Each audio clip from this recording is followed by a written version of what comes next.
we speak the word of God and let it get digest in you. The nutrition of the food, when it gets into your body, when it is digested. Yes or no? So the nutrition from the word of God will get digested in you when you meditate on it, when you ponder on it, when you think on it, when you speak about it. Hallelujah. Thank you, Jesus. So what we need to do is to desire Him alone. Our all desire has to be to seek Him, to know Him, to have that relationship with Him, to have that strong bonding with Him.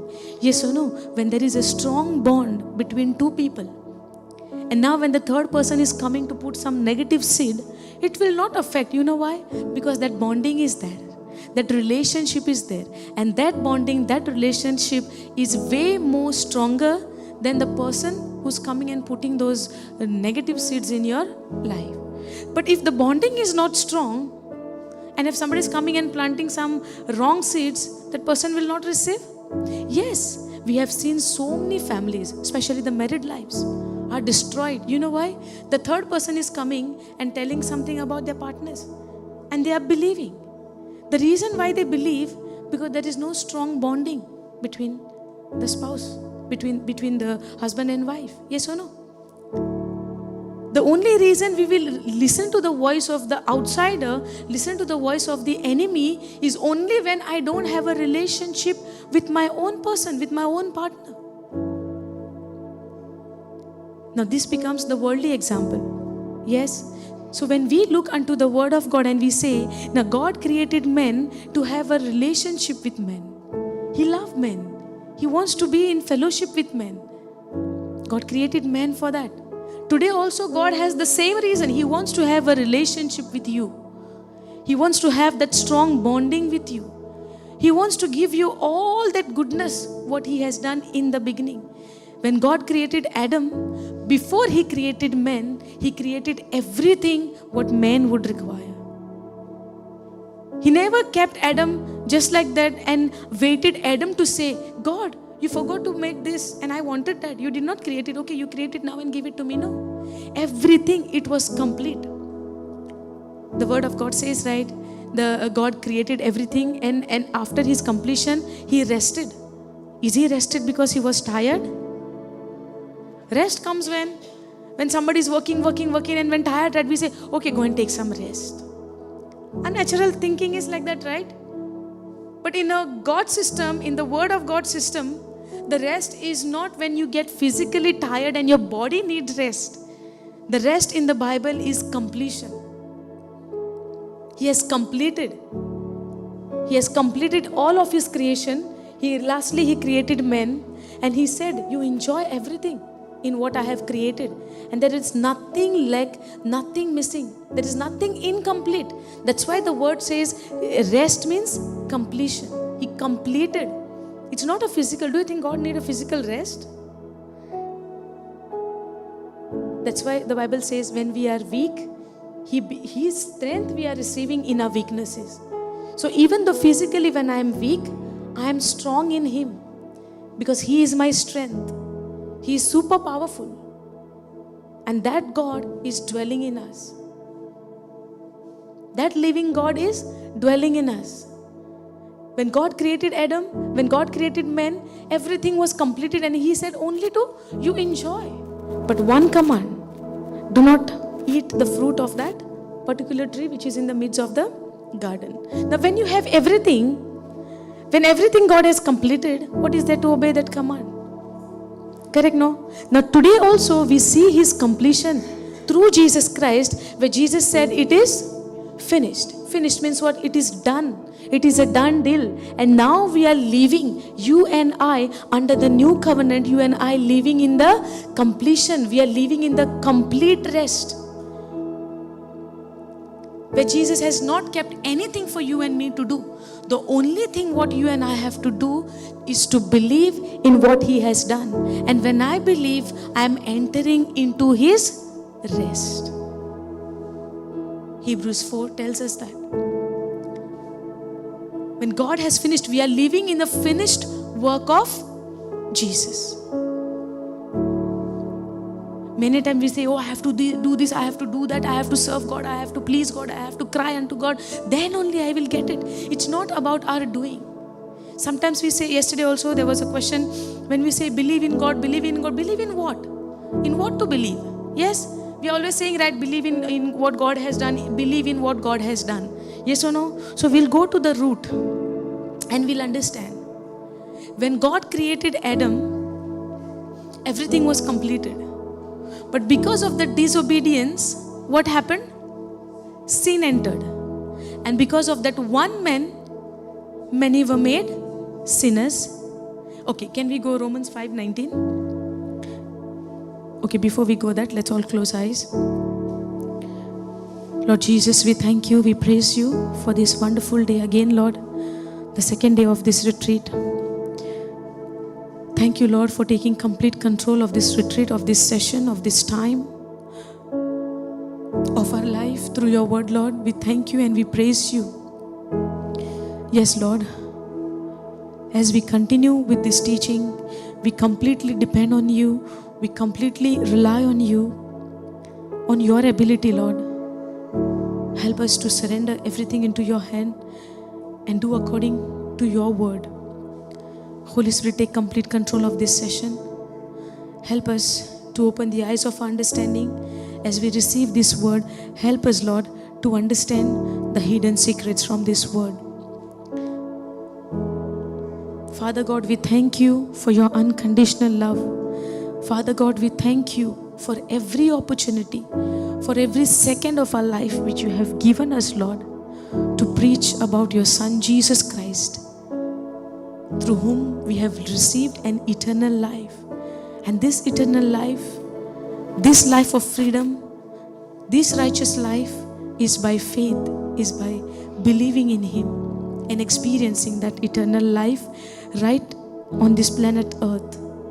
And not after we are dying, but right here as we receive your Son Jesus. Help us, Lord, to grow more and more deeper into the teaching of faith, to believe in the unseen and to believe in what your Son has done for us. Thank you, Lord,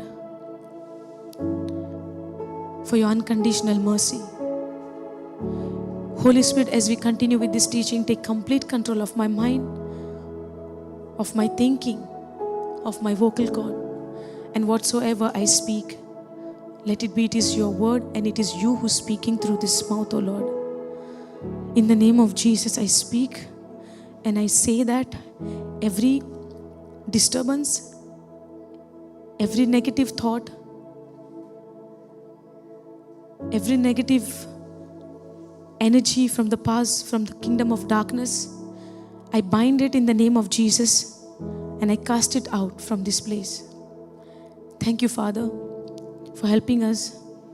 Holy Spirit, open our heart completely to this word which we are going to learn, and help us to open all the areas of our heart, all the rooms, the hidden rooms which is there in our heart of unforgiveness, of anger, of bitterness, to open these doors for the word of God. Yes, Lord, your word is light, and when your word comes into the place of darkness, the darkness has to leave. Thank you, Holy Spirit, for your presence in this place right now. Thank you, Abba Father. Thank you, Jesus. In Jesus' name we pray. Amen. Hallelujah. Thank you, Jesus. Praise you, Jesus. Hallelujah. Hallelujah. Okay. So yesterday there was a question, what to believe? Yes. Believe in Son Jesus. Believe in Son Jesus. Yes or no? Now, believe in Jesus, that what He has done. But first of all, we need to know what He has done. Yes or no? If not knowing what He has done, what to believe? Only to believe, but we don't know in what to believe. We have to believe in what He has done, and let's understand and study what Jesus has done for us and who we were once upon a time. Okay? Okay. Now, the scripture says over here, for as by one man's disobedience, many were made sinners, so by the obedience of one shall many be made righteous. Okay? Can we go in NLT? The scripture says, Because of one man's disobedience, we were made sinners. Now, are we sinners? We were sinners, but now who we are? Okay. Why we are righteous? Because we did a righteous deeds. Yes or no? Who has done? Christ has done. So when a person is a sinner, where he will go? Where he will go? Fire, right? Eternal fire, in the hell. When a person is in sin, that person will experience the goodness of God in that person's life. The wages of sin is death. And what is eternal life? Living in Christ and knowing God is eternal life. Believing in Jesus Christ, we receive the gift of eternal life. Now, believing is what? What we see or what we believe in the written word of God. Have we seen the physical evidence of eternal life? Because yesterday I am angry, today also I am getting angry. So can I see that eternal life, or I am believing it by faith? By faith. Okay, we'll understand this. Because of one person disobeyed God, many became sinner, but because of other person obey God, many will be made righteous. Now, one person disobeyed, we became sinners. One person obeyed, we became righteous. Now, this righteous nature, this righteousness is because of my obedience or because of that one person, Jesus Christ's obedience? Because of Jesus' obedience. So, can I make myself righteous by my works? No. No, right? Because my righteousness is like my good deeds is like a filthy rag in the eyes of the Lord. Hallelujah. Thank you, Jesus. Are you understanding? So my righteousness is like nothing. It's like a filthy rags. We heard about it, right? And also it says that my good deeds, my good works. So my good works in the eyes of the Lord is nothing. Because when a person is in sin, when a person is a sinner in a sinful nature, can he do something good? How can we do something good? No. So we were all made sinners because of one person's disobedience. Yes? Now when we are a sinner, can we save ourselves? Can we save ourselves? No, right? So to save ourselves, who do I need? A savior. Correct? Today in English we call him Jesus. But in original language he is Yeshua. And what is the meaning of Yeshua? Messiah, Savior. His name is Savior. Understanding? So when I was in a sin, I need Messiah, I need Savior to save me. I need Yeshua to save me. Yes or no? And then Jesus became my Savior. And how did he save me? He obeyed the word of God. And through his obedience, I am made righteous. Understanding? Now what was the root? That we were a sinner. Not because we are committing a sin, but because of that sin nature, our actions were always sinful. Because we are angry. We might not murder somebody, but we might get angry. And what Jesus said, when you are angry with your brother, you have committed a murder. When you are angry with your brother, it is like you have committed a murder. So it's not about a physical murder, it's about anger. So when you are angry with your brother, with your neighbor, you have already committed a murder. Understanding? Now, because of our sinful nature, we were ending up into committing a sin. But because of that one man's, are you all finding it difficult to understand? Getting it right? Okay. Now, because of that one man's obedience, we were made righteous. Now, Jesus died on the cross for the whole world.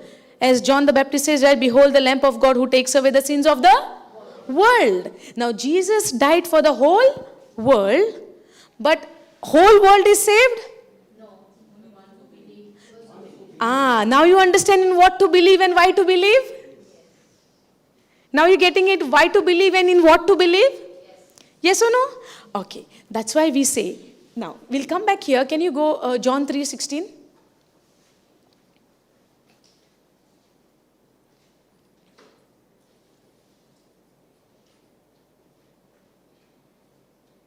Thank you, Jesus. You can just go down, no? Can you go in KJV, please?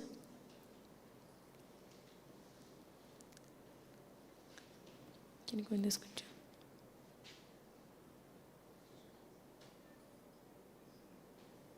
Okay. Now, this is Old Covenant or New Covenant? New Covenant. Okay. Now, see over here. For God so loved the world. He loved us, everyone.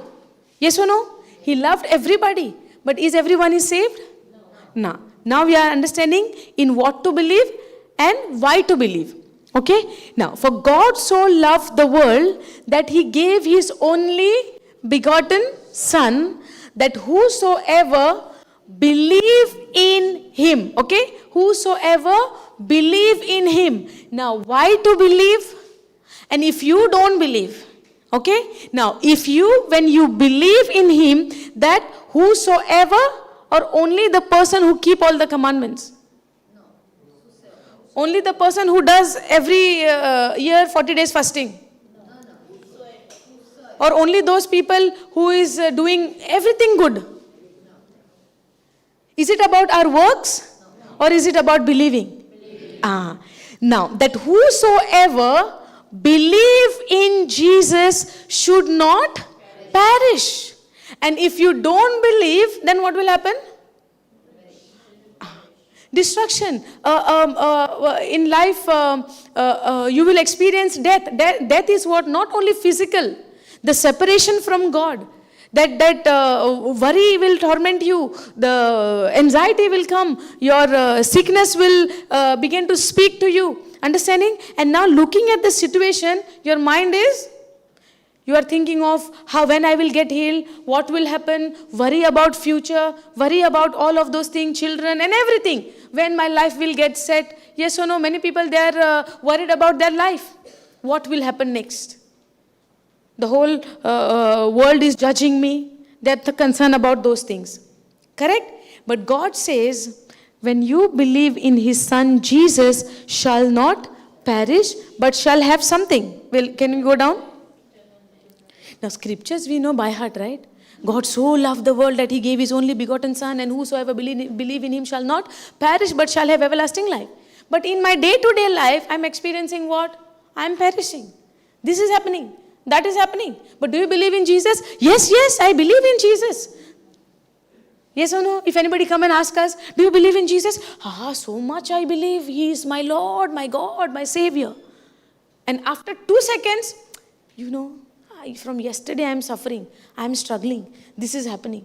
But God said, if you believe in His Son Jesus Christ, shall not perish, shall not be disappointed, shall not be discouraged, but shall have joy in their heart. So when you believe in Jesus, there is joy in your heart. When you continue in His word, you experience that freedom. Are you getting it? You will not live into bondage. You will not live into misery. You will not live into worry. You will not live into brokenness. But you will have that inner joy bubbling out from your heart, because who is staying in your heart? Jesus is staying in your heart. But when you see, it's not that every believer is living this joyful life. You might receive Jesus as your Lord God and Savior and keep Him in one corner of your heart and allow the worries of the world to take control of your heart. That also can happen. That is what is happening. And that is why we are here, to learn more about the Word of God and let that not to happen anymore. Now we believe in Jesus. When, as you said, yes, we believe. Yes, we believe. But worry is demonic according to the Word of God. Yeah, according to the Word of God. Believing is believing. We believe Jesus. But worry is ours. Okay, yesterday you wrote the meaning of belief. Can you please tell me? Believing is that action corresponding to the message what you hear. The message is what? Those who believe in His Son Jesus Christ shall not perish, shall not have worries. Worries will come. I'm not saying no. But God has given you the authority to take control of that worry and cast it out. Are you getting it? So worry and faith and Jesus doesn't stay together. Either one has to live. If I allow the worry, then that peace you will not experience, that joy you will not experience. You will not hear the voice of the Holy Spirit. But that does not mean Holy Spirit is leaving you and going. It is that you have stopped hearing His voice. It is not that He has stopped speaking. He is continuously speaking. But I have closed my spiritual ears to Him and allowed my physical ears to allow those worry and problem to take control of my life, of my mind. Are you getting it? That's why. How faith comes? By hearing, and hearing by the word of God. And now we say we have faith, but we are not hearing the word of God. Is it a godly faith or worldly faith? And which faith we should operate in? Godly. How it comes? By hearing, and hearing by the word of God. So how much word we are hearing? How much word we are speaking in our life? If I say, like how the world is giving, morning 1 tablet, afternoon 1 tablet, night 1 tablet. Take it with water or juice. Doesn't matter.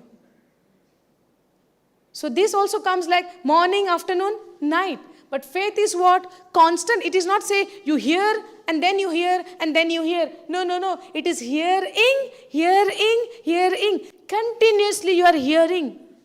There is no certain time for hearing. Hearing and hearing by the word of God. The faith comes by hearing and hearing. It is a continuous process. So I need to check into my life how much word I'm hearing in a day to operate into that faith. Allow that faith to grow more and more stronger in my life. Are you following? Now, for God so loved the world that He gave His only Son, only begotten Son, that whosoever. It is you, it is me, it is you, it is everyone, whosoever. It's not specific to a certain people, certain category. Sometimes we say, right, oh, you are not allowed to do this. There are certain special people are there to do those things. Who said? We have limited God by our unbelief. The world will tell you, certain people has to go, certain tribes has to do this. That was of the old covenant. But in the new covenant, Jesus has torn that veil which was between us and God through His precious blood, through His flesh. Are you understanding? Now, God is telling whosoever. Yesterday we were studying on Mark 11:23. Does it say special people? Or whosoever shall say unto this mountain. So when that whosoever, for example me, and I would go and say in the name of Jesus, my knee pain, get out of my body. Then am I calling somebody? Or whosoever believe? Whosoever believe in my Son shall not perish, but shall have everlasting life. And what is eternal life? Knowing Him more and more. Believing in His Son Jesus. According to John 17:3 says, knowing God is eternal life. Knowing Jesus Christ, you experience eternal life. Believing in Jesus Christ, you shall not perish, but shall have everlasting life. So this everlasting life is not after when I die. It is now. Faith is now. So when the word says you shall have everlasting life when you believe in Jesus Christ, and when you believe it by faith, faith is now. Not when after you die. It is now. Are you understanding this? So now it says those who believe. Now what was our life before Jesus come? We were perishing, right? Yes or no? We were destroyed. We don't know what we were doing because we were in a sinful nature. That's why God came and took away. Jesus came and took away our sinful nature and nailed it to the cross and give us a righteous nature. And that is what we see in Romans 5:19. Can you go to the Romans 5:19, please?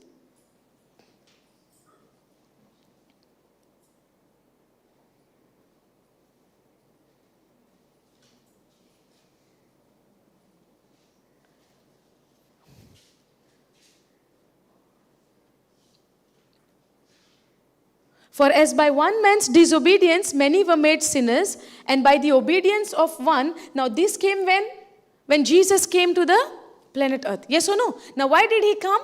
To save you and me from the sinful nature. And how did I got that sinful nature? Because I was committing a sin, or because of that one man's disobedience? So many years before knowing Jesus, we were experiencing what? Death. Death is what? Not when you die.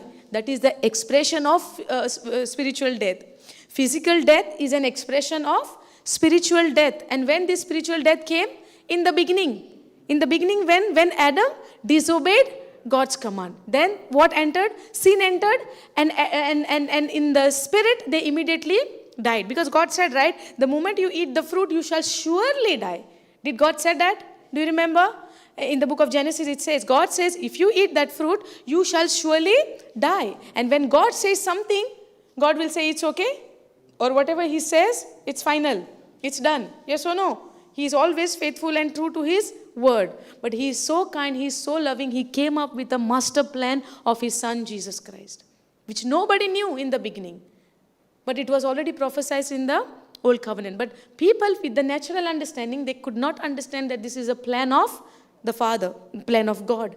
So when God gave command to Adam not to eat, he ate and sin entered, and then slowly in physical body also man began to die. That is what a physical body death. What we see. We say, right, when someone is died, we say, right, that person is died. Yes or no? Passed away or died. In the physical. The physical death is expression of a spiritual death. But spiritual death is what? When you are born with a sinful nature, when you are born with an Adam's nature, in spirit you are already dead. Are you getting it? Now when Jesus came, now when God created Adam, He did not create them to die. Understanding? So now when you receive Jesus as your Lord, God and Savior, and you believe in Him, you shall have eternal life. And what is eternal life?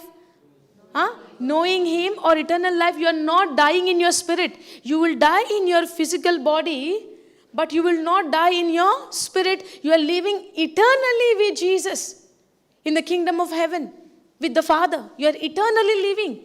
So when a person is dying, we are living by, yesterday we learned about hope. Yes? Hope is what? Expectation. Expectation, your desire, your imagination, and expectation. Hope is what which you have not seen, but you are hoping. Now also, we are living this life till the coming of Jesus, a life of faith and hope. We are hoping that Jesus will come.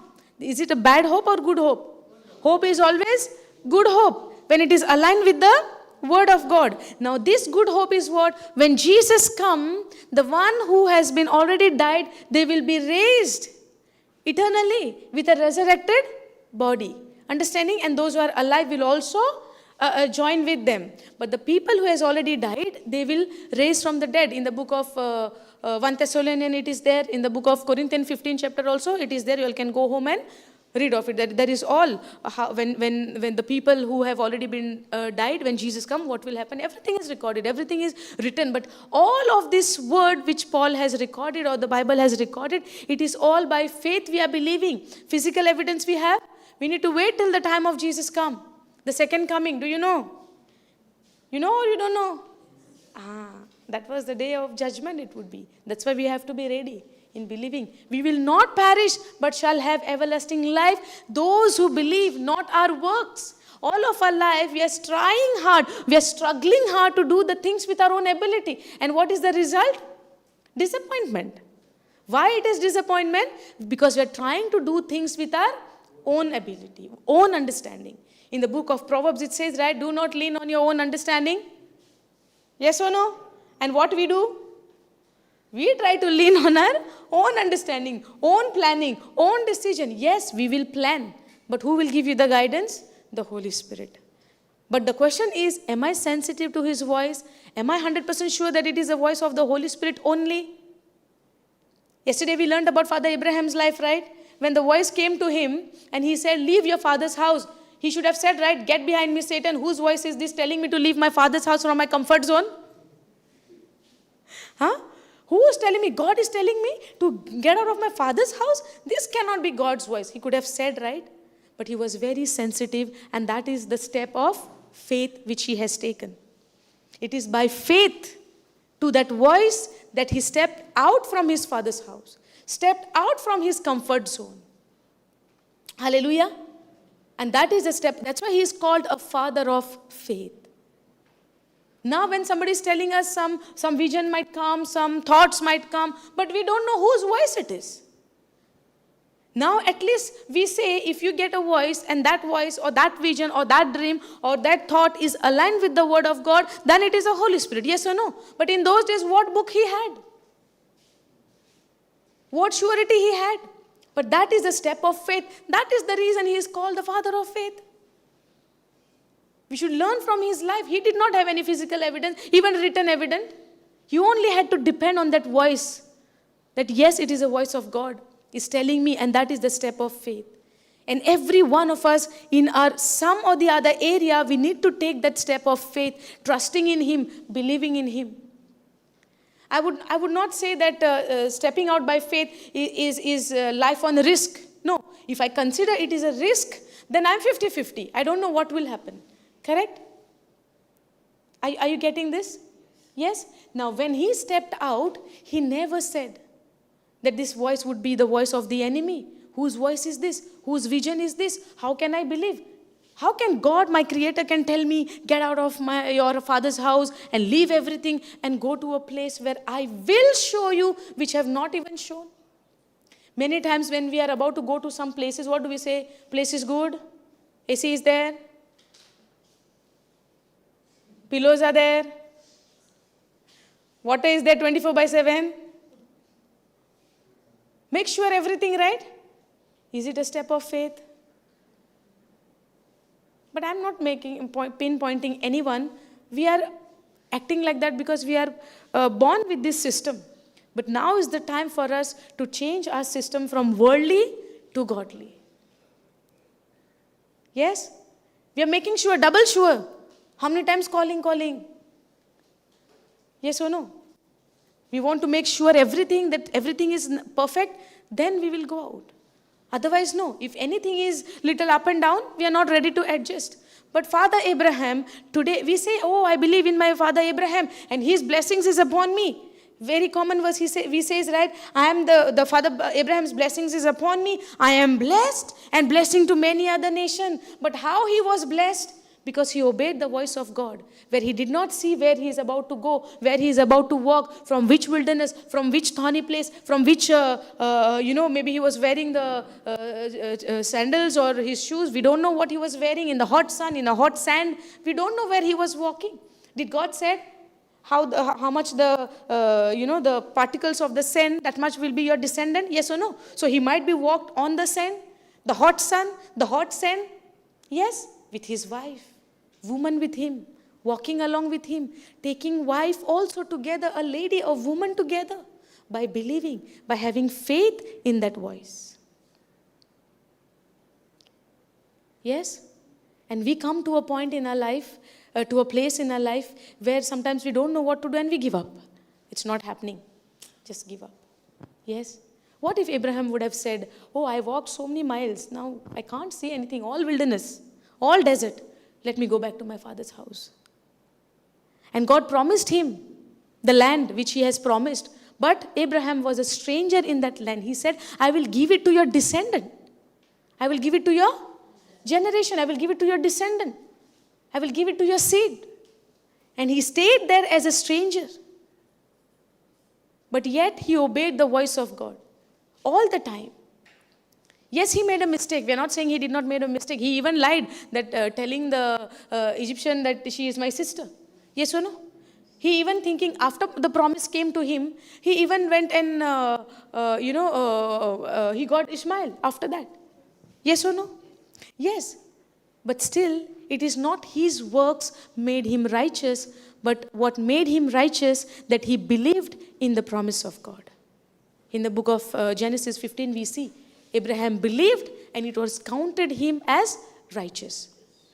Now, I became righteous not because of my obedience, not because of my work. Just the way Abraham made righteous because he believed, in the same way you and I become righteous by the obedience of not what we did or not what we are doing, but by the obedience of that one man, Jesus Christ, the Messiah. Because of his obedience, we are made righteous.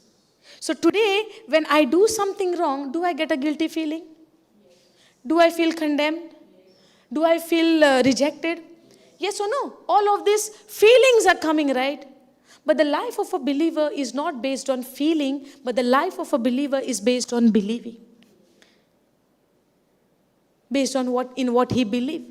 So if I believe I am righteous, I would not focus on my works, but I will focus on what Jesus has done. That is why it is important for us to know in what Jesus has done. And when I believe in what he has done, that's where I'm going to experience that I am the righteousness of God in Christ Jesus. If I look unto myself based on my work, I will always feel guilty. I will feel condemned. But it's not about feeling. The feeling will always show me the physical in what you do. But your faith will tell you in what you need to believe, in what God has done for you through his Son, Jesus Christ. Not because we are so good, God sent his begotten Son, his beloved Son. But because God is so good, he is so kind, he is rich in mercy, he is rich in kindness. He is full of grace. And because of that loving and kindness nature of God, he sent his Son to save you and me in spite of we being a sinner. Because he knew that we cannot save ourselves and we always need a Messiah to save ourselves. Do you remember that woman from Samaria? Yes, do you remember the woman, Samaritan woman? She came to a well in the early morning or in the middle of the day? In the hot sun she came. Why? Why she came in the hot sun? See, she don't want anyone to see her. Why? Why she don't want it? She was a sinner. What was she doing? Committing adultery. According to the law, she was committing a sin. Yes or no? Okay, can we go there? John chapter 4.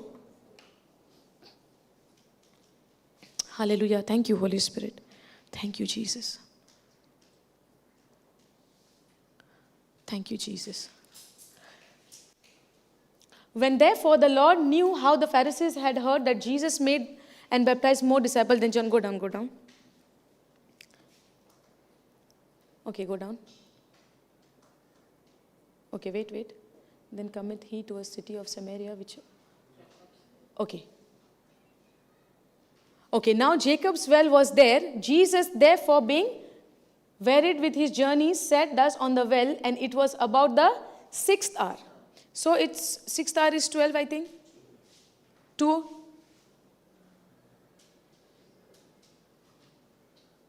Ninth hour. Okay, during the daytime, in the hot sun, in the middle of the day. Okay, in the midday. Now, and it was about the... Can you go in NLT, please?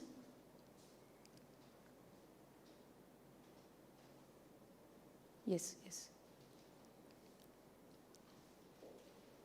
Okay, Jacob's well was there, and Jesus, tired from the long walk, sat wearily beside the well about noontime. Then soon a Samaritan woman, can you go down? Soon a Samaritan woman came to draw water, and Jesus said to her, "Please give me a drink." Now Jesus was tired, it says, right?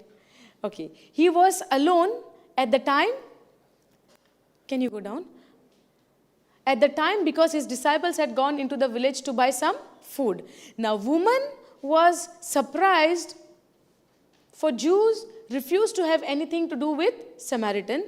And she said, now according to the law, the Jewish was against Samaritan because they were considering them that they are low and they are mixed with Gentiles and pagans. Like yesterday we were studying in the book of Acts, Peter was not ready to go to Cornelius' house because he was Gentile, he was pagan, correct? So Jewish were considering Samaritan like, they were condemning them. They were, low caste and not considering them as Jews also. Now she is wondering and she is asking, for Jews refused to have anything to do with Samaritans. Now she said to Jesus, "You are a Jew and I am Samaritan woman. Why are you asking me for a drink?" Now, go down. Jesus replied, "If you only knew the gift God has for you." And now the word is speaking to you. If you only knew the gift God has for you and who you are speaking to, you would ask me and I would give you living water. Go down. But sir, you don't have a rope or a bucket, she said. Now she's talking about all what? Physical. What Jesus is speaking there? Spiritual. Now, but sir, you don't have a rope or a bucket, she said, and this well is very deep. Where would you get this living water? Now she's thinking, what if I get that living water, I don't have to come to the well and I can hide in my house very nicely. Yes or no? I don't have to face these village people also. And beside, do you think you are greater than our ancestor Jacob who gave us this well? How can you offer better water than he and his sons and his animals enjoyed? Go down. Jesus is a living water. Yes or no? Jesus replied, anyone who drinks this water will soon become thirsty again, which is a physical water. But those who drink the water I give will never be thirsty. Never be thirsty again. And it becomes a fresh bubbling spring within them. That bubbling joy within them. The bubbling peace within them. The bubbling hope within them. Are you understanding? So when you receive the water which Jesus gives you, that eternal life, that eternal peace, that eternal joy, that eternal everything. Are you understanding? In abundance. Those who believe in his son Jesus shall have everlasting life. That joy will bubble in your heart, in your within. And it becomes a fresh bubbling spring within them, giving them, it's there, eternal life. Understanding that hope, that joy, that peace, that happiness in your heart. Now this woman has gone to the well in the noon time, in the middle of the day, in the hot sun. Is it the right time for a person to go at that time? No. It's not about the time, but it is very tiring. It is in the hot sun. It's not like nowadays how we experience in India. It's about in Samaria, in Israel. It's so hot sun and it's a desert area, right? So imagine in those days how much hot it would be. Yes or no? In that time, now, anybody can live without water physically? No. Then she had to go to bring the water, but she has chosen a different time, thinking what? That people will judge her if she go. They will speak about her. Yes or no? So it means what? She is in a guilt. She is in that rejection. The village must be rejecting her. Yes or no? So even though if she want to come, she had to hear the things what people are speaking about her. Did we ever went through this phase and avoided certain places not to go because we have that guilt inside and people would speak about us and they will judge us. So better not to go. There are many functions we had actually avoided not to go because they might get the topic of speaking about me. So better not to go. Let them do whatever they want. I don't want to show my face to them. Yes or no? We feel rejected when we don't have Jesus in our life.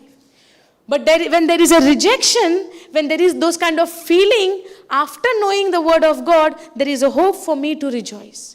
There is a hope for me to, praise God. You know why? Because in the midst of that rejection, when Jesus comes and make entry in your life, he takes away the rejection because he became that rejected person on the cross for you and me, so that you and I, who was guilty and who was condemned once upon a time because of the lies of the devil, he has nailed it to the cross and given you an eternal joy in our heart. So no matter what is happening around you, God is with you. He is protecting you. He is your shield and he's telling you, fear not, I am with you in the midst of this trial.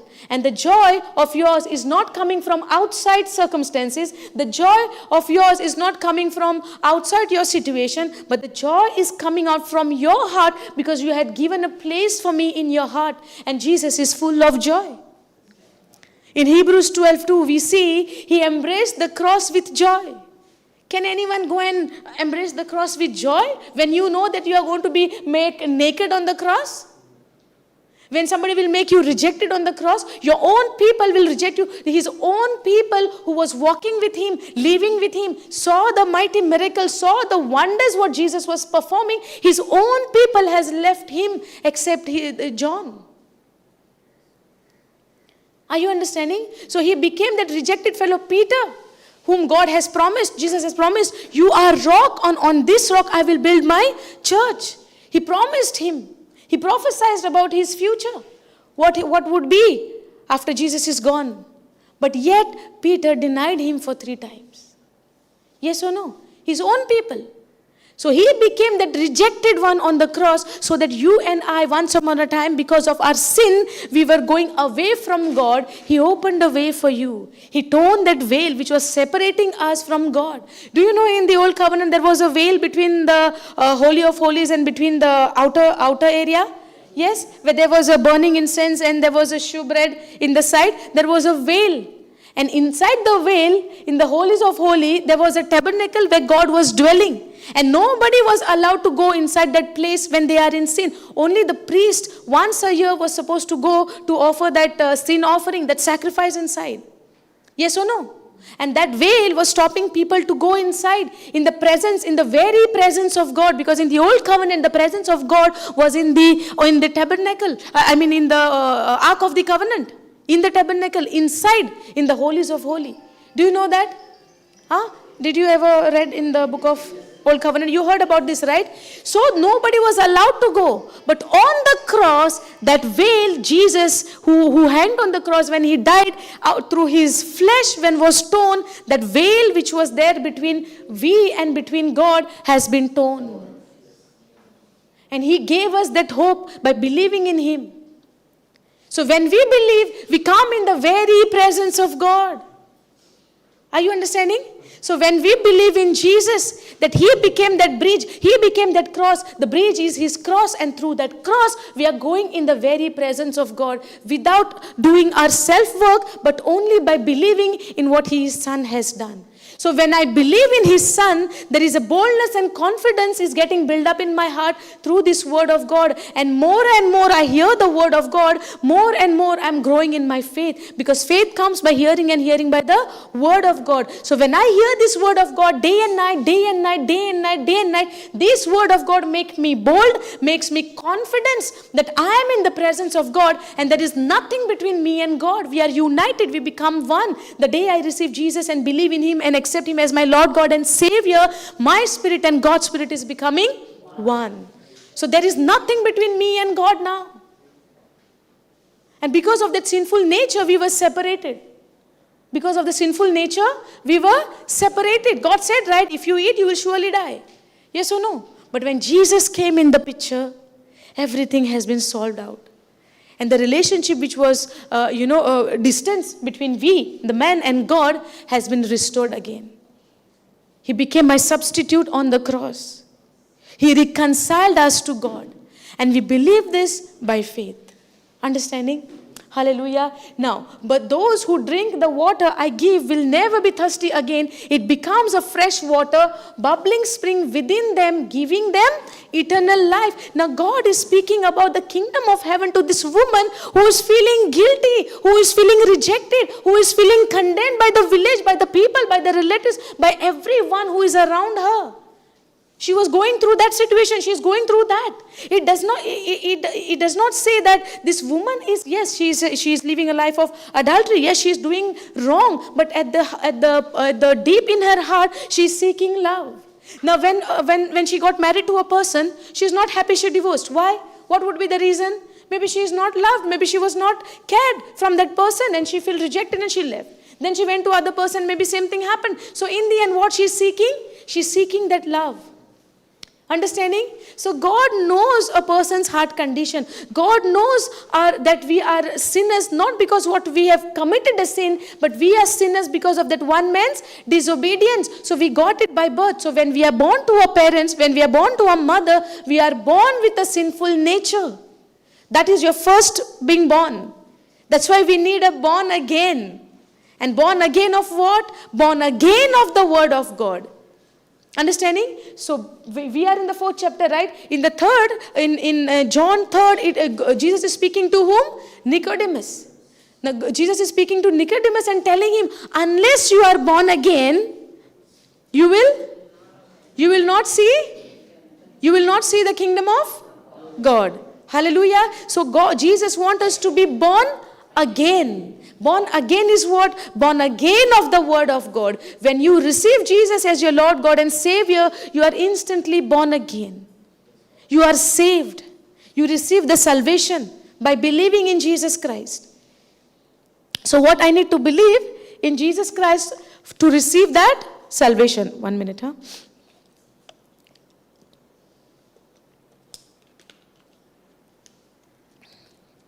Are you understanding what we are learning? What I'm preaching, I have studied and studied and studied and understood for myself. So even 100 times I'm preaching on this, I understood this word and I'm learning more and more. But are you all understanding? Yes. Huh? Yes. That is very important for me. You all are getting it right? If yes, then say with a big loud voice, yes? Yes. Praise God. So you all are getting it, huh?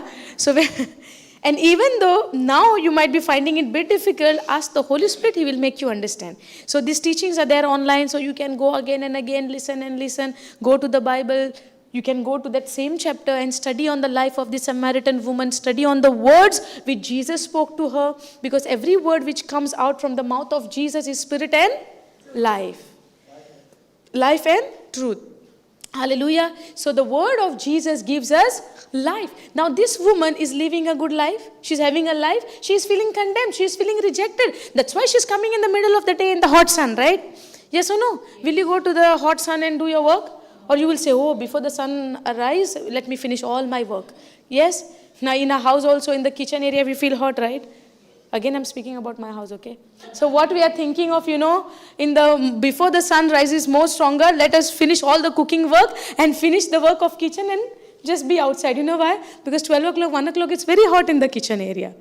So that's why we think, right? We plan. But this woman is coming to the well at what time? In the noon time, in a very hot sun. So we need to, when we are reading this, we have to relate ourselves. We need to make an imagination. A woman is coming to a well on the mountain. She's coming just like that. How she comes? With a pot. Yes or no? That water pot she has to carry, then she has to fill it. There is a physical work in the hot sun. How much tiring it is. And who wants to make a tiring work if you can do a easy work? We will go to the easy, right? But what made her to come in a hot sun? That rejection, that guilt, that condemnation, that people would see me, people would judge me. If you want to hide, hiding comes when you have a guilt inside. Yes or no? What you are hiding? Goodness of God. God said what you received, give it freely. But what we hide is the secret, is the sin. Only that we can hide. Yes or no?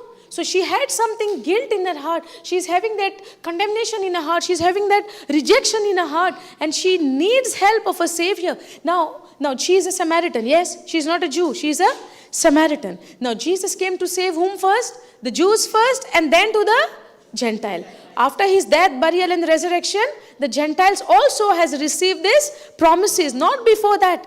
Firstly, Jesus came first to whom? First to Jews and then to Gentiles. But over here, look Jesus, how he's speaking to her, to this outsider, the Samaritan woman. But those who drink the water I give will never be thirsty again. It becomes a fresh bubbling spring within them, giving them eternal life. Now go to the next verse. Now she's telling, please sir, she's very happy because she's in a natural senses, right? Oh, if I have that water, then I don't have to come to the well, correct? Now she's telling, please sir, the woman said, give me this water, then I'll never be thirsty again and I won't have to come here to get water. So noontime, evening time, night time, early morning, I don't have to come. So give me that water. She's still not understanding that it is the Messiah who is speaking to her. Now go to the next verse. Now he's telling, go and get your husband. She's asking what? Give me that drink where I will never be thirsty again. Sometimes we say, oh, which verse? Tell me so that I receive my healing, that I don't have to come back again. Oh, which verse? That God has provided all my needs according to his riches, so I become rich and I don't have to come back again. Praise God. Hallelujah. Thank you, Jesus. God is teaching us something. Yes or no? Okay. Praise God. Now Jesus is telling her, go and get your husband. Jesus told her. And now she's telling, I don't have a husband. Now Jesus doesn't know she don't have a husband. What Jesus? Why he wanted her husband to come to carry the pot for that eternal water? Jesus wanted her husband to come and carry that pot of eternal water where both of them, they don't have to come ever to the well. Is it like that? What Jesus is trying to tell her. Now, if Jesus wanted, he could have clearly tell her, right? You are living a life of sinful life. So you have to repent and you have to come back and you have to surrender your life to God. Yes or no? That is what we do sometimes to other people. Hey, what you're doing is totally wrong. According to the word of God, it is sin, it is that. We are condemning others. But we need to learn from our Lord Jesus Christ. His ways. Ephesians 5:1 says we have to be the imitators of Christ. We have to be the imitators of Christ. So when I study his lifestyle, his words, how he was speaking, but we want to become the imitators of a neighbor.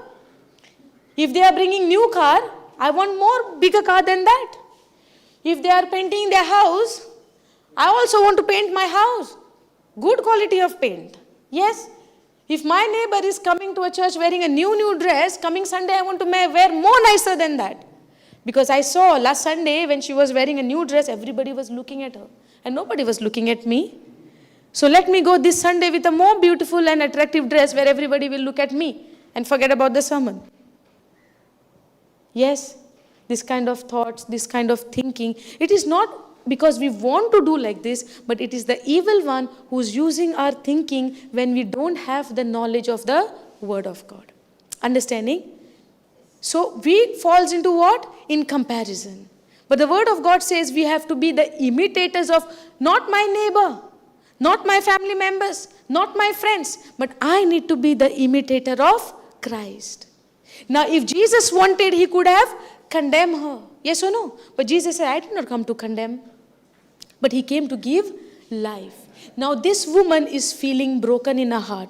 She did not know how to handle this life. She is thinking that if I leave this person, the other person will give me the happiness. So that also is not happening. So leave that. I'll go to the other person. He will give me the happiness. Finally, she is with the sixth person, 5, right? Yeah. And the one with whom she was leaving was not her husband yet.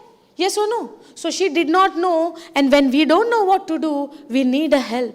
We need someone to save us from that wrong works. Yes or no? It looks like that we can do things for ourselves, we can save ourselves, but we cannot save ourselves except by Savior.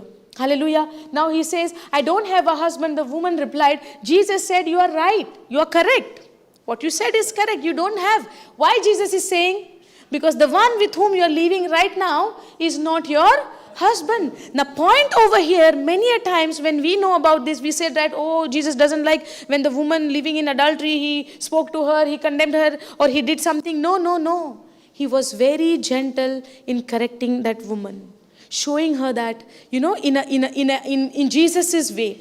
Sometimes when we try and go and try to condemn somebody, they might get hurt. Yes or no? They might get disappointed. Yes or no? They might go away, instead of correcting their life, they might go away from God. Correct? Now, if somebody is coming and coming here first time for the retreat, okay? For example, if somebody is sitting over here for the first time, no idea about Jesus, don't know who is Jesus, don't know anything. Correct? And if that person is sitting and that person has not put his or her phone on silent, and someone is calling that person again and again. Someone is calling that person again and again, and that person is sitting right in front with a loud ringtone. And now his phone is ringing. What will happen to you? All the eyes will go there. And I'm sure about it. You know why? Guaranteedly I can say. Surely I can say. You know why? Even if somebody is moving that side, everybody is looking that side. Praise God. So now his phone is ringing. What will happen? Distraction, and we will look at that person. First time. And then you will concentrate. Then I will say to you all, please concentrate in what I'm teaching. Then you will look at me. Then after 5 minutes, again that person's phone will ring. A loud voice. What will happen to you? Little irritation. Why he's not putting his phone on silent? Yes or no? And that person is not even bothered. He doesn't care who is getting disturbed. Because his first time, he don't know what is happening. Yes? And now third time his phone is ringing. Now what will happen? Somebody from behind will say, you all will tell me. Yes, somebody will make some signal. Tell. Put it on silent. Correct? And I am also not telling. Because I am enjoying that. I am enjoying my teaching. But I am seeing how many people are getting distracted with that ringtone. Yes? If this ringtone of a stranger can disturb you in this way, what about the ringtones which is happening in your house, in your life, from your family members? If you cannot handle this pressure of this ringtone of a stranger, what about your spouse in the house who is ringing the tone all the time in the house? Huh? Correct? That situation is different. Here situation is different. Okay, what is the difference? That situation, this situation. 24/7, 365 days we are there. So God is giving you opportunity to practice it over here. So when you are learning through your practice, you are getting perfect in your house. Somebody precious, saying something precious. Maybe she's coming for first time. So this precious, when you're taking in your heart, you're storing it in your heart, no. So when you go home and 24/7, when that ringtone is ringing, that precious is in your heart, and out of the abundance of your heart, your mouth will speak. That words in the heart I came here, no. See, it's all about your mind. If you're focused, now, when somebody's coming here and there, I'm not getting distracted. Because I know. They are deep in your following your. So what is the key? Get deep into it. With our effort or with the help of the Holy Spirit? It happened once ringing here happened. Happened already? Second time, no, it did not get this time. You heard the tone? When happened? We didn't hear the tone. First time yes, You must have told them, put it off. it is. No, we just looked, did not say. So your look is enough. For me also, I'm looking at your look only over here. Praise God, praise God. So we are learning, yes or no? Now what tone is ringing there? Okay, so now I don't have a husband. The woman replied, and Jesus said, you are correct. You are right. What you're saying is right. But she knows in her heart she already have 5 husbands, and the one with whom she is living is not her husband. Now Jesus over here is not condemning her, not putting her into shame, not putting her into guilt, but in a wonderful way, Jesus is trying to teach her, to show her the right path. Go to the next verse. Now, for you have had 5 husbands. Now, how he started the conversation? No, how he started in the beginning?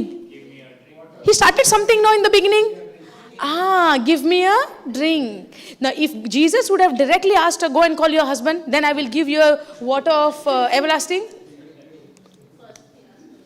She would have leave the pot and go home.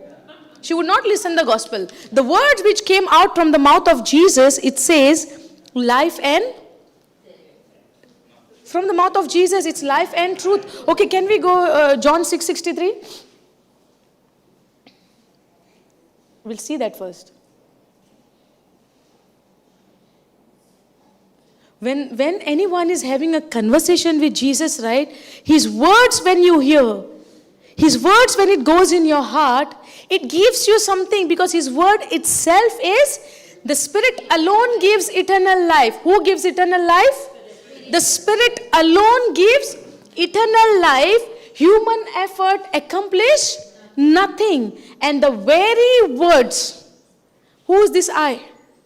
Jesus.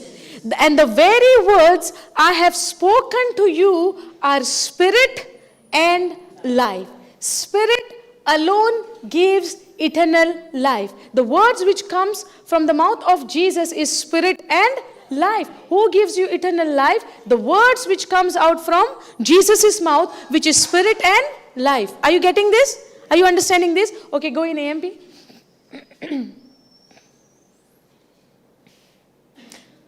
It is the Spirit who gives life. The flesh conveys no benefit. It is of no account. And the words I have spoken to you are spirit and life, providing eternal life.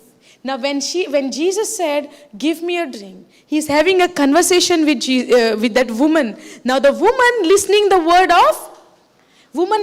words of Jesus. And the words of Jesus is what?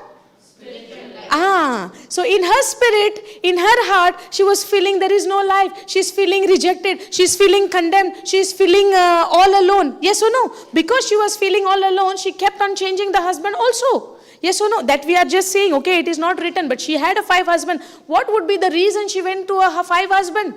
Because she's seeking something, yes or no? She's seeking that comfort. She's seeking something, that somebody would care for her, that somebody would love her, that somebody would take care of her, that somebody would give her life, a good life, yes or no? Now because she's finding something incomplete in those people, she kept on changing. But Jesus wanted to give her eternal life, because the word which comes from the mouth of Jesus is spirit and life. And when you take that word in your ears, in your heart, in your life, it provides you eternal life. So when Jesus started conversation with that woman, when Jesus started to speak to that woman, he's speaking the words of spirit and life, and those are the words was going inside of this woman, going deep into her heart, and she's thinking, now who is this man who can give me this eternal the water? When I drink, I will never be thirsty again. But even though she's not understanding with her physical senses, but at the same time these words are going inside of her, and she is receiving that spirit which would end up into giving her eternal life. Now go back to John 4. Now he's telling, for you have had 5 husbands. For you have had 5 husbands, and you aren't even married to the men you are living with now. Now you certainly spoke the truth. But at the same time, what she was saying, I don't have husband. But does that mean she never had a husband? But she spoke at a point truth, that right now with whom she is staying, she is not married and that's not her husband. But at the same time, in the old covenant, if you are having a relationship without marrying that person, you are committing an adultery, and what would be the punishment? Stoned to death. Yes or no?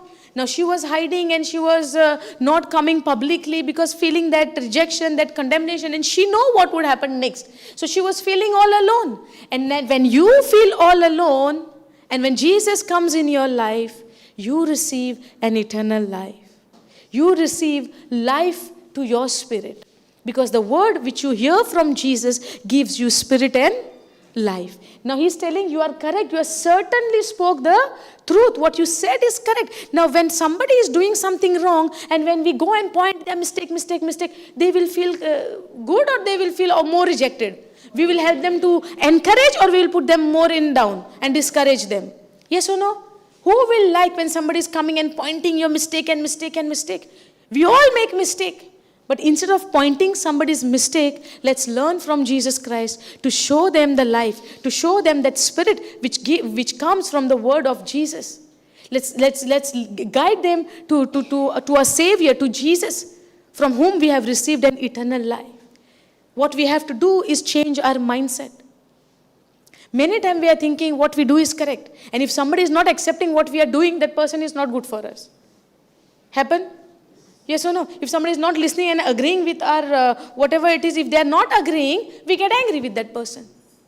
Correct? But this is not how the word of God or the kingdom of God works.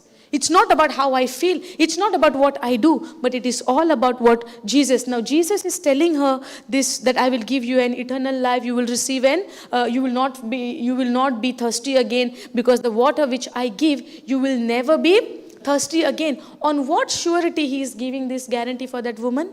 Because he knew after some time he is going to die on that cross and accomplish everything what I would need to live in this planet earth, and even life after death, which is eternal life. Hallelujah. That is the surety. That's why Jesus was very sure. At the same time, do you remember in John chapter 6 or 8, I don't know, that woman caught in act of adultery?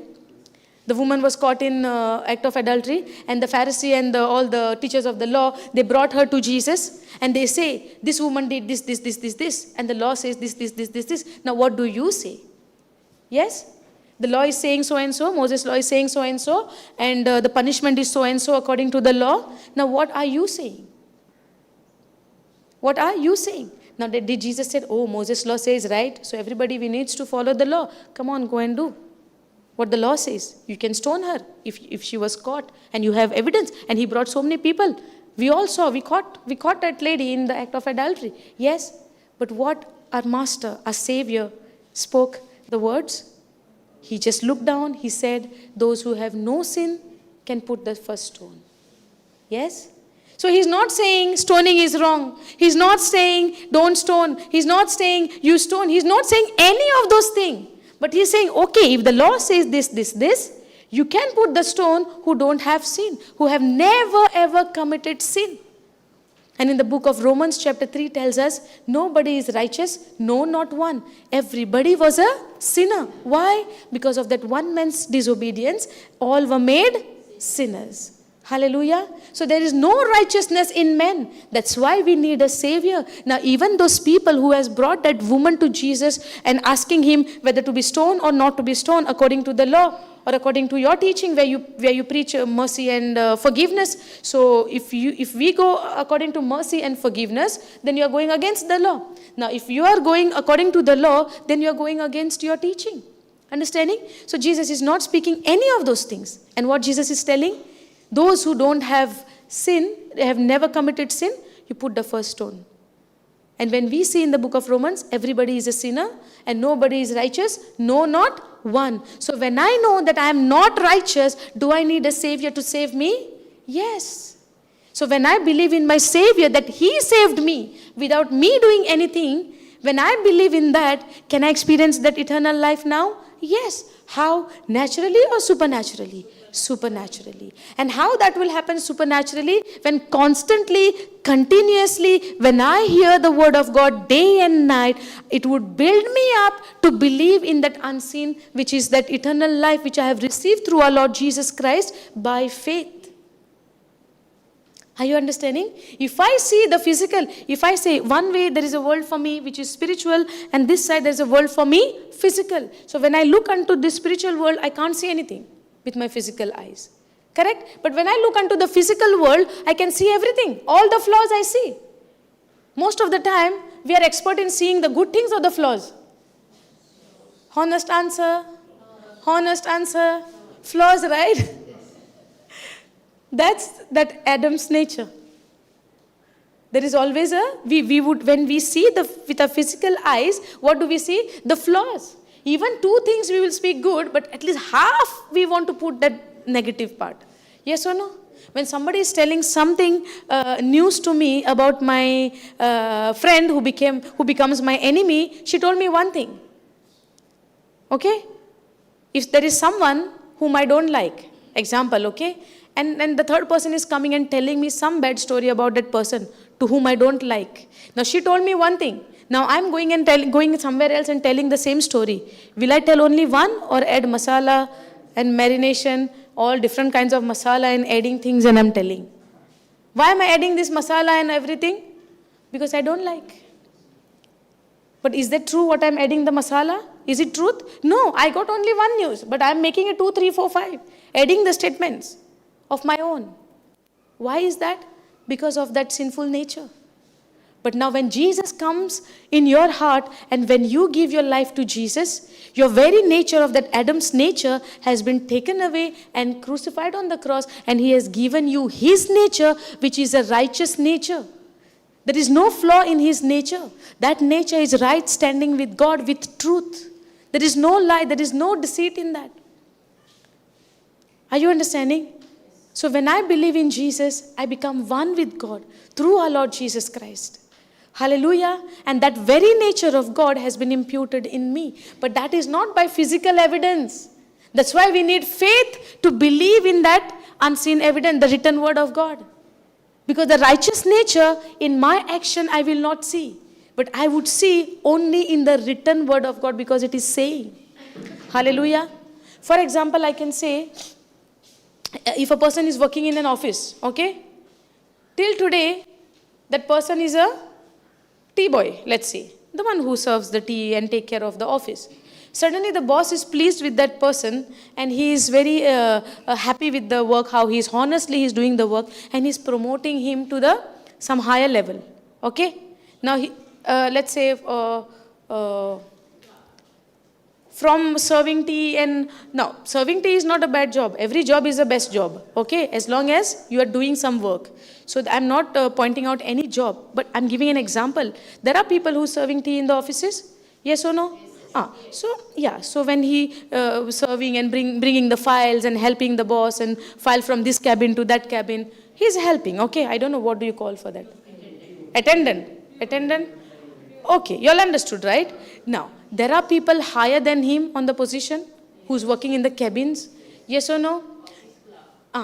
So now boss is very happy with this person because he's very honestly on time coming, doing everything good, or he's happy with his work and he's promoted now because the boss is happy and boss is very good at heart. So he's promoting. Now he promoted him from that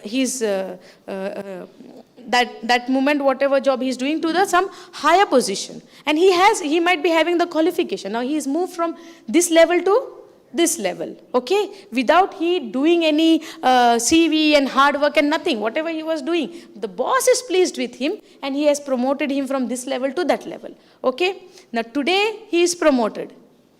Tomorrow he is in a new cabin, okay, with a new dress, suit and tie and everything. And the previous years, maybe for 20 years, he worked as the attendant. After 20 years, immediately he is moved to the higher position. Now, boss is to call this person with bringing the belting and he is to go, right? Now, boss has put somebody else over there and promoted this man from this level to that level. And now when the thing coming, this boy will not run. Why he will run? Mind is trained for that work for how many years? 20 years. Correct? Now, even though he is promoted, when he hears the bell, the new person has to go, right? This boy, even from the computer, he leave everything and he runs and he is saying, yes, sir. Why he is doing that? Because his mind is trained for that. He is used to that. Correct? But because he is used to that, that does not mean his position is changed. Processing? Understanding? Okay. Because now he is promoted from this level to that level without doing any, sometimes let's not go there. So he is promoted, right? Now next day when he's going to the office, the boss is ringing the bell because he wanted file from this cabin to his cabin. He's running and going and asking the boss, where is why you called me? He said, I never called you. This is not your job anymore. I never called you. You don't have to serve me. Now your job is that one. Now he's, I have to go back. This is not my work anymore. Yes or no? In the same way, what I'm trying to tell is, yes, we were a sinner. We were doing wrong things. Our mind has been trained for the negative thing. Our mind has been trained, to get, let's say, according to the worldly system, our mind was trained to take that guilt, to take that shame, and based on my action, I used to rate my life. Based on my action, I used to give marks to my life. If I did something wrong, I would say, I'm not good enough. Or I did something wrong in the eyes of the Lord. Because my mind is trained for that. But today, when I know the good news, when I know the gospel, when I know what Jesus has done for me in the written word of God, and now when I understand that I am no more sinner, but I am righteous. I am no more attendant, but I am promoted to the higher position. So I am no more sinner, the slave of devil, the slave of Satan, but I am lifted up by the sacrifice of Jesus Christ and he has been put into the higher position, in the position of the righteousness of God, which is in Christ Jesus. So now I am standing where? In the place, in the righteousness of God in Christ Jesus. By whose sacrifice? By Jesus' sacrifice. Correct? Now, even when my mind, now when I move from this position to that position, from the nature of sinner to the nature of God, which is the righteous nature of God, right standing with God, but my mind is still the old. My position is changed. My identity is changed. Understanding? My place is changed, but my mind is still the old. And because of that unrenewed mind, when the bell rings, I still go into my old nature. Are you getting it? So when the bell rings, now what is that bell? Your works. Your wrong action. Those are the bells of your life. So when that bell ring, how that attendant come and asking boss, slave. Understanding? But that's not his position. That's not his identity anymore. Now his identity has been shifted from self to the identity in Christ Jesus. Hallelujah. So my nature of sinful nature, which was because of the one man's disobedience. Telephone is ringing. Bell is ringing. 3 bells are come. Praise God. Hallelujah. Pay attention, okay? This is very, very important for our understanding. If I have an old mindset, unrenewed mind, I will never experience the goodness of God, what Jesus has done for us, for you and me. And I would never experience that joy in my heart. The only way I can experience that joy and the goodness and the love of God in my heart is by my renewed mind. Are you getting it? By my renewed mind. The world will say, you are like this, you are like that. How many times you are going for retreat, but your life is never changing. So that statement is putting me again into guilt. But when those kind of statement comes, you will tell to yourself, no matter what, my Jesus loves me. So even when I fall, there is a hope for me to get up again because his blood is available for me. Hallelujah. You know, the blood of Jesus till today speaking to us. The precious blood of Jesus is till today is warm. You know why I say, I got saved 2 years before. You all must be getting saved today when you receive this word. It means what? Now because I received that blood of Jesus 2 years ago, that does not mean that blood has no value today. For you it is still fresh, and for me also it is still fresh. Are you understanding? So when I fall, I need to know with my renewed mind, even though I fall, this blood of Jesus is still today alive, active, and speaking to me. I'm still there to cleanse you. I have washed and cleansed you from all of your sins. And now also what you have done, I am there. Get up. And that is hope for me. Hallelujah. Thank you, Jesus.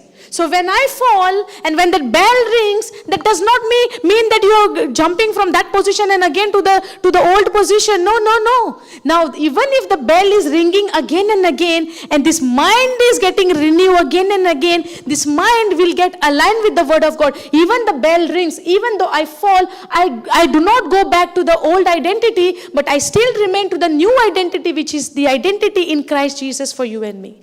So the only matter for me is to renew my mind according to the word of God.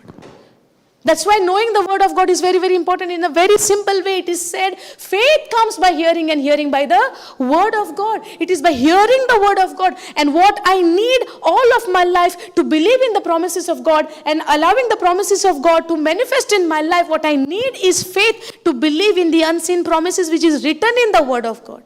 Hallelujah. So these promises are written. But it becomes alive in your life when you see it, when you read it, when you confess it, and when you stand firm on those promises, no matter what. Faith produces patience. Yes or no? So when you have faith, you need patience also.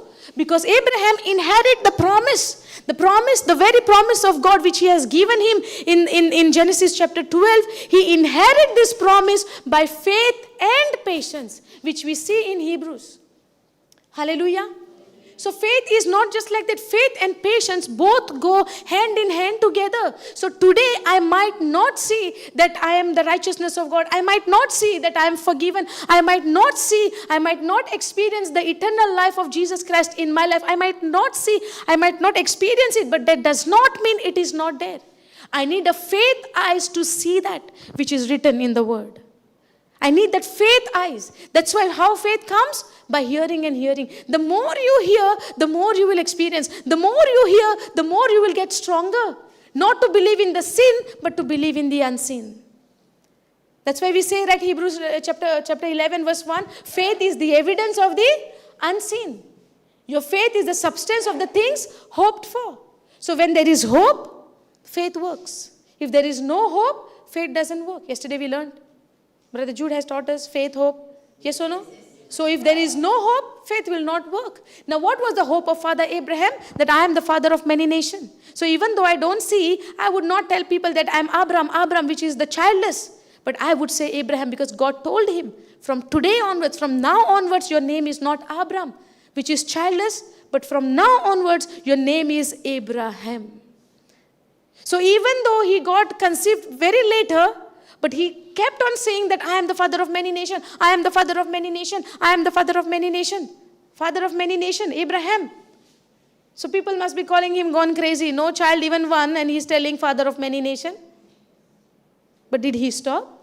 No. How do we know? Because it is written, he was the father of faith, believed in the unseen. Are we willing to believe in the unseen? How we will get strengthened to believe in the unseen? By hearing, and hearing by the word of God. By meditating, by studying the word of God. Hallelujah. Thank you, Jesus. Oh, we jumped from where to where? Okay, for you have had 5 husbands, and you aren't even married to the man you are living with now, and certainly you spoke correct. It's truth, what you said. Go to the next verse. Now, sir, the woman said, you must be a prophet. You must be a prophet. So tell me, why is it that you Jews insist that Jerusalem is the only place of worship, while we Samaritans claim it is here at Mount Gerizim where our ancestor worshipped. Go down. Jesus replied, believe me, dear woman, the time is coming when it will no longer matter whether you worship the Father on this mountain or in Jerusalem. Now, time is coming. What was that time? The suffering of Jesus, the death of Jesus, the burial of Jesus, and the resurrection of Jesus. Through that, we have received an eternal life. No matter what you are experiencing on this planet Earth, in your heart, in your within, in your inner core, you are experiencing life with Jesus. So it's not about how much pressure you are getting outside. It's not about how many people are pressing you from outside, but it is all about what is inside of your heart, what is inside in the core of your heart, in the depth of your heart. It's all about the inside. It matters about what is in your inside. If you have stored these promises of God in your heart, no matter who is pressing you from outside, no matter who is putting bad allegations on you, or whatever pressure is coming, does the pressure comes? Yes, it will come. The Bible doesn't promise you that pressure will not come. But in the midst of the trial, I am with you. In the midst of difficulties, I am with you. In the midst of the waters, I am with you. In the midst of the fire, I am with you. Wherever you go, I go before you. Hallelujah. So this is the eternal promise of God. It is not that, I want to see first, then I want to believe. Then if I say I want to see first and then I will believe, then it is not faith. And every promise of God is by faith. What can please God is your faith. How do you receive that grace of God? Is through faith. How do you receive the eternal life in Jesus Christ? By believing in Jesus by faith. Hallelujah.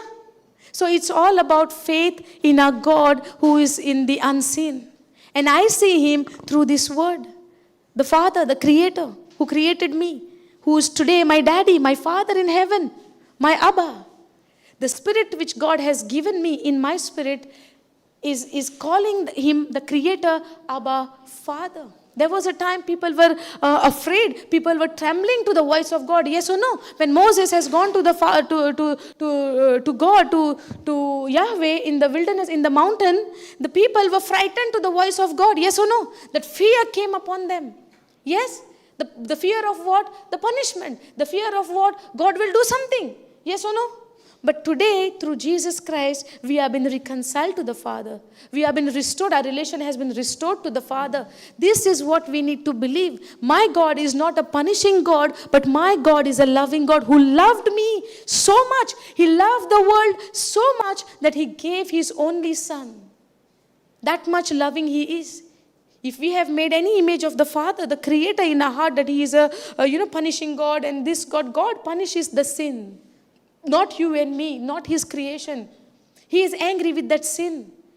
His wrath is against that sin, not against you. And because he loved you and me, he come with a master plan that he sent his Son on the planet Earth. We see the Son as Jesus, but God himself came to the planet Earth in the form of human. And he took the form of you and me on that cross. And when Jesus was punished on the cross, this punishment is because of your sin and my sin. Not because Jesus has committed the sin. So you and I, the creation of the Father, has to believe in His Son, in what He has taken on the cross for you and me. That is what I need to believe. If I say, I receive my salvation, I receive my healing of my own works, then I need to pay the punishment of my sin on the cross then. Yes or no? If I say, if my life based on keeping the law, so I need to obey all the laws. Yes or no, whatever God said. And if I don't obey, then, I kept 9, no, 1 is okay. Sometimes we say, yes, I kept 9, 1 is missing, no problem. But the book of James says, if you miss in 1 point, you are guilty of all. So that means we cannot keep all the laws of God. That's why God came and He fulfilled the law through His Son, Jesus Christ. We are not going into law teaching, but I'm just saying because we cannot save ourselves by doing a righteous deed, which the law demanded. But we are saved because what Jesus has done on the cross. That's why we need to believe in what He has done. And after believing, we have to confess it out of our mouth. Hallelujah. Thank you, Jesus. Are you understanding this? Now, if this woman needs to be saved by keeping the law or doing the right deeds, would she be able to get saved? No. Now, Jesus knew her need. Jesus understand her heart condition. Jesus understood. Jesus said, right, I did not come for the righteous people, but I came for the sinners, unrighteous, the one who is sinners. I came for the sinners, and that is what He's showing over here. I came for the sinners who could not save themselves. That's why He said to the Pharisees, the publican, the tax collectors, the sinners, and the prostitute, they all received it very easily because they wanted the Messiah to come and save them. But the righteous person will say what? Oh, my righteousness is by my works. My righteousness is by my keeping all the laws. Or my righteousness is what? By keeping myself holy and holy. Can we keep ourselves holy and holy? If we would have kept ourselves holy and holy by our own effort, then God should have not sent His Son Jesus to die on the cross. Yes or no? Our works had made us holy and clean. Yes or no? Are you understanding? So God is sending His own Son because He knew we cannot with our physical effort. That's why our job in the new covenant is only to believe in what He has done and receive His grace, which is by faith. Understanding? Now go to can you go Hebrews 4:16? I'll show you one scripture here, 16 last verse. Go KJV please. Now let us therefore come boldly unto the throne of grace. Okay? What is this grace? God's unmerited favor. Okay? God's favor. Basically what God did for us. Where we cannot, we cannot earn this. Now this grace is not us. It is all what God has done. Now the word is telling, let us therefore come boldly unto the throne of God's favor, which is God's grace, not our work, that we may obtain mercy and find grace to help in time of need. So do we need in the difficult times the help of God? Yes or no? Is there a point comes in our life where we comes to a point where we fall in a need situation, yes or no? Or we have everything, we don't need anything. We come in a need situation, right? But the word of God says, in that time of need, you come boldly unto the throne of grace. Grace is what? Grace is Jesus. Okay? Grace is what? Grace is God's favor upon us, which is Jesus Himself.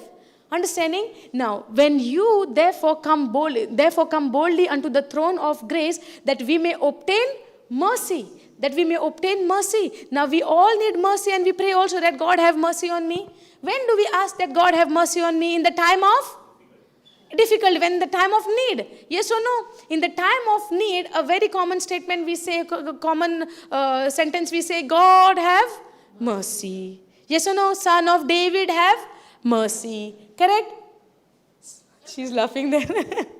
So in the time of need, we ask that mercy. But now is the time for us to go to the throne of that grace, and that we may obtain mercy. How we will obtain mercy? When we come to the throne of grace in the time of need. When we come to the throne of grace, when we need mercy, and in the time of need. When we need help, when we need that mercy, we should not say, God have mercy, God have mercy. God has already had mercy, which we receive by faith. Understanding? God has already forgiven. We have started this session by studying on from the beginning how because of one man's disobedience, many were made sinners. So we were all sinners at a time. Yes? And we need all mercy of God. Yes or no? Now His mercy has been manifested through His Son Jesus. That we receive the grace of God by faith. Yes or no? To receive that favor of God, we need what? Faith. So God is giving His favor. God is giving His help. God is giving His Son for us with this way. How we give? This way, right? How we receive? This way. So when you receive this way, that is a receiving of that is a hand of faith. So you receive the grace of God through faith. So God has given His favor. God has shown His mercy. God has shown His kindness, His loving kindness through His Son Jesus Christ, that we are saved. All need a Savior? Yes or no? All we need a mercy? Yes or no? If no, then we need to recall. Did we ever say, Lord have mercy? Yes or no? We said, right? So now the scripture says, let us therefore come boldly unto the throne of grace. The mercy is afterwards. But first I need to take a step of faith with a boldness and with a confidence that that mercy has been manifested in His grace, in His Son Jesus Christ. Hallelujah. Thank you, Jesus. Hard to process, hard to receive? I would say no. It is Lord who is making you understand. Yes? Praise God. Let us therefore come boldly unto the throne of grace, that we may obtain mercy under the throne of grace. That we may obtain mercy. Sitting just idle and say, God have mercy, God have mercy, will help? No, God has already had mercy on you through His Son Jesus Christ, which is by grace. Hallelujah. So I need to come boldly unto the throne of grace, that we may obtain mercy and find grace to help in the time of need. So when we need, Bartholomew who shouted? Yes or no? He said, no, son of David. So he was in a need. Yes or no? He was in a need of help. He wanted to see. Yes or no? So he shouted, he must have heard, oh, Jesus of Nazareth is passing. So now his eyes are closed, but ears are open. Correct? So he heard about Jesus. So when you hear about Jesus, what happened? Faith comes by? So even though he don't see, he heard about Jesus. And what happened? What came? Faith came. And when faith came, what came? The words came. Yes or no? And the words came, Son of David, have mercy on me. So in the time of need, now he is coming under the old covenant where Jesus was not yet glorified. Okay? We need to understand this difference. He is screaming and saying, Son of David, have mercy on me. And the other person says, be quiet, don't shout. It is Jesus who's moving. Don't make noise. Don't make noise. When he was told not to make noise, his faith increased more and he shouted more and he said, Son of David. And when you call unto Jesus with that faith word and faith believing, the voice right going inside the ears of Jesus. Only thing what can stop Jesus is faith words. Only can you receive your healing is by faith. The woman with the issue of blood. What did she say? If I only touch the hem of his garment, I would be healed. And she stepped out by faith. She went in the crowd. She went into that multitude and she go and do the action. So when she touched, the healing released out from the body of Jesus, from the hem of his garment. And when the virtue came out, the power came out, Jesus understood, someone touched me. Yes or no? Now what was the touch? The touch of faith. So only way for that faith, for that power of God to release in your life is faith. Now faith is the channel through which the power of God flows. Faith is the channel through which the power of God flows. Hallelujah. Not by how many times you are saying, not by how many times you are crying, Lord have mercy, and there is no faith. So it will not work. Because faith is the only channel through which the power of God flows. Are you understanding? Hallelujah. Now, let us therefore come boldly unto the throne of grace, that we may obtain mercy and find grace to help in the time of need. So what we do in the time of need, when we go to Him, it's not that we go and cry unto Him. You come to the place of where the throne of grace, and the grace is the place where everything has been given. You don't go to the throne of grace and say, give me this, give me that. You just go to the throne of grace and you receive in what He has already given. Hallelujah. That is a step of faith. Thank you, Jesus. Praise you, Jesus. Are you getting this? So it is not that, Son of David, have mercy on me. Yes, it was needed at that time for that person to beg and to cry. But today we are coming under the finished work of Jesus, where Jesus has already accomplished everything which is needed for you and me already, when He died, when He buried, and when He resurrected. Where He said, it is finished. Hallelujah. So now, through the grace, the throne of grace, everything is available, whatever God we needed in our life. Whatever God wanted to bless us with, everything is present where? Under the throne of grace, boldly unto the throne of grace. But you can go to that throne by boldness. Boldness comes when you believe that what you need is under the throne of grace. And what is grace? Jesus Himself. So when you come to Jesus, you come with that boldness by believing that what you need is already there in that grace. And the step what you take is a step of faith. Even though you don't see, but you believe because it is written in His word. Hallelujah. So now in the time of need, now when I'm going through some sickness, do I need healing? Yes or no? I need healing. So where do I have to go? To the throne of grace. And where is it? Into His word, and say, Lord, you have already given me. And I come to you boldly by believing that I have received it. Because you said in your written word that by your wounds I am healed. And your word is healing to my flesh. And it is life to me. Thank you, Lord. I believe and I receive it by faith. That is a step of faith. When faith is there, there is always confession is there. When faith is there, there is always words which you will speak. When there is faith, you will speak. That's why He said, whosoever shall say unto this mountain. So if you believe that your words have power and you believe in your heart, you need to say. You need to speak. Not praying, you give me, Lord, you move the mountain from my life. No. God has given you the authority after Jesus Christ. Where Jesus said in John 14:12 that whatever I did, those who believe will do the much more greater works than what I did. Yes or no? So is He faithful to His word? Yes, always and forever. Jesus said heaven and earth will pass away, but the word will never pass away. So if He said it. Hallelujah. So what is my part? Is to believe in what He has said. So if He say in the time of need, you need to come boldly. Now how will I get boldness? By hearing the word of God. Okay, I'll show you one scripture. Can you go 1 John 3:21? So how we need to come? With a boldness, right? So what we need to have? The boldness to go to the throne of grace, where God has already provided. Now, can we read here? Beloved, if our heart condemns us not, then we have confidence towards God. Go to KJV. Go NLT. Okay. Dear friends, if we don't feel guilty,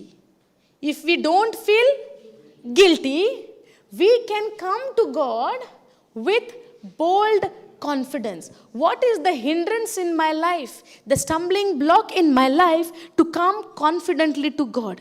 It is guilt. And guilt is what? Guilt is sin, but when guilt come? When I do something wrong. Yes? When I do something wrong. So when you do something wrong, is my grace and is my salvation in what I do? So when I do something wrong, if I keep my focus on me, will I experience the salvation and the goodness of God? So where should be my focus? On the throne of grace where God has already accomplished for me. And how do I need to come to the throne of grace with boldness? Come boldly to the throne of grace in the time of need to obtain mercy. Are you following this? In the time of need to obtain mercy, you need to have boldness to come to the throne of grace. The only stumbling block in my way will not allow me to come to the throne of grace is guilt. And guilt comes when you focus on your works, when you focus on your life. If Father Abraham would have said, oh, God promised me that I would make you the father of many nations, of your own seed, you and Sarah. But now I made a mistake of having Ishmael. So promise of God, I am in guilt. Understanding? But did he went into guilt? It's not about what he did. It's not about what he do the works. But it's about he believed and he was made righteous. And when you are righteous, what is the meaning of righteous? Right standing with God. So when you have that righteous nature, you are right standing with God. Not based on your action, but by believing in what Jesus has done for you. And what Jesus has done is a grace of God. So the only way you can go to the grace of God with boldness by not having guilt, which comes from your own personal work, own physical work, own understanding, own thinking, own self-dependent. When you focus on Jesus, you will have guilt? No. When we focus on Jesus, when we keep constantly seeing what Jesus has done for us, do we have guilt or we have boldness and confidence? The boldness and confidence will get produced and will become stronger when, as long as you are focusing on Jesus. Hallelujah. Thank you, Jesus. Praise you, Jesus. Are you understanding this? Now, the only block and barrier which comes between you is that guilt when you focus on yourself. When we focus on ourselves. If I do something wrong, now I would say, oh, will God give me that promise? Because I did this, so I am in guilt. So will I have a boldness to go to the throne of grace? But what the scripture says in Hebrews 4:16, if in the time of need, in the time of difficulties, you need to come boldly to the throne of grace to obtain mercy from God, which has been already given, which has been already accomplished, and it is there under the throne of grace. You need to come there boldly, and the only way you will become bold by not having guilt. By not having guilt. Guilt comes when I focus on myself. But what God has accomplished for me, what Jesus has accomplished for me, I need to enjoy this, what God has given. That's where you become bold, where you don't focus on yourself, but you focus and meditate on what God has done for you. And that is His mercy. To obtain that mercy, to obtain that grace, to obtain that loving kindness, I need to keep focusing on Jesus. We can take the example of Peter. When they were in the boat and when the storm came, what happened? The boat began to sink. Yes or no? When the boat begins to sink, what happened? They will die, right? They will sink and they will die. In the middle of the sea, in the time of storm, even though they are a fisherman, they might not be knowing swimming, but yet they will die. How do we know? Someone would say, right, Peter is a fisherman, he can swim. But he began to sink and he says some words. God, save me. It means what? He could not swim at that time. Correct? But what I'm trying to say is, when you keep focusing on Jesus, even though the problems is showing you that you're going to sink, keep focusing on Jesus and you will begin to walk on the water. Hallelujah. The storm would be there. But in that storm, you will walk on that water. You will walk on that storm. You will walk on that problem. You will walk on that circumstances. You will walk on that situation of your life, which shows you that your life is sinking. Out of that sinking boat, sinking situation, God saved him. How? When he was focusing on Jesus, he walked.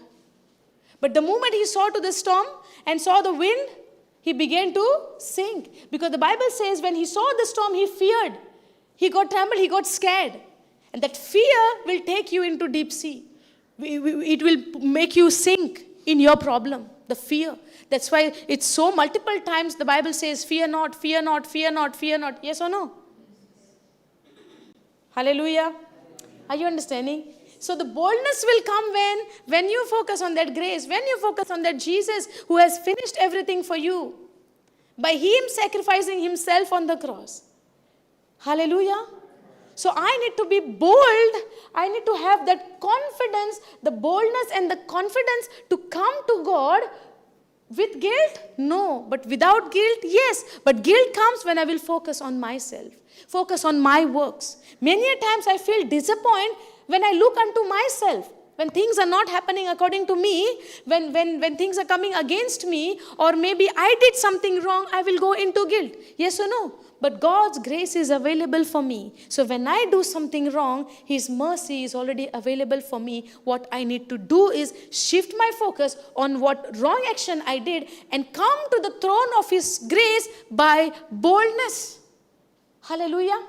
I can come to God with boldness when there is no guilt for me. And guilt is the reason I cannot come and stand before God, because I'm looking unto myself. But God had no plan for you and me to look unto ourselves. But God had a plan and will for you and me to look unto his son Jesus, where we have already studied in John 3:16, where the word of God says, those who believe in my son shall not perish, but shall have everlasting life. So if I want to experience the everlasting life in my life, if I want to experience that healing and that health throughout the days of my life, I need to constantly focus on Jesus in what he has done. And when I focus, when I believe, when I have faith, there is always a confession. I will speak. I would say, yes, I was sick or I am sick. But the word of God says that by the wounds of Jesus, I am already healed. And when I say this sentence, when I say this scripture, I'm saying this by faith. So when you say something by faith, now when Jesus said, Lazarus, come out. Is that a word of faith? Yes. Yes or no? Did he come before he say? Or did he come after he say? So healing I want to see first and then thank God? Or I need to speak that I am healed by the wounds of Jesus Christ by faith and see the healing. Hallelujah. But our thinking is opposite. Okay, I want to see and then I will thank. That's why the believers are living the life of faith and supernatural. When there is faith, you will see the supernatural things are happening in your life. Hallelujah. Thank you, Jesus. That's why we need to study and meditate and spend time with the word of God. Because the more you study, the more supernatural things you are going to see. Now, Peter, when he was walking with Jesus and, going everywhere with Jesus, he saw about the Lazarus case, about the son of that widow who was died and who was been taken. And Jesus said, arise. Yes or no? The daughter of Jairus raised. So many cases he saw. He has raised the dead. Yes or no? So now when the Holy Spirit came upon him, he became bold and he preached the gospel. He preached the good news where 3,000 people gave their life to Jesus on the day of Pentecost. Correct? Now this same Peter, when he was in Joppa, someone came and gave him the message that Dorcas is dead. Yes? And he went to the place and he raised because he saw what God has done. But the boldness what he got is through the Holy Spirit. Hallelujah. He did not do that before when Jesus was there. But when the Holy Spirit came upon him, the power, the dunamis power came upon them. And when the Holy Spirit comes upon you, you become bold. You become confident. And he said in the Acts chapter 4 or 5 somewhere, he's saying, if I had to go through the suffering for Jesus Christ, I'm glad. I'm happy in it. Hallelujah. We are rejoicing in it. So they considered the suffering which comes for the name of Jesus, for the sake of Jesus, as a rejoicing reason. Hallelujah.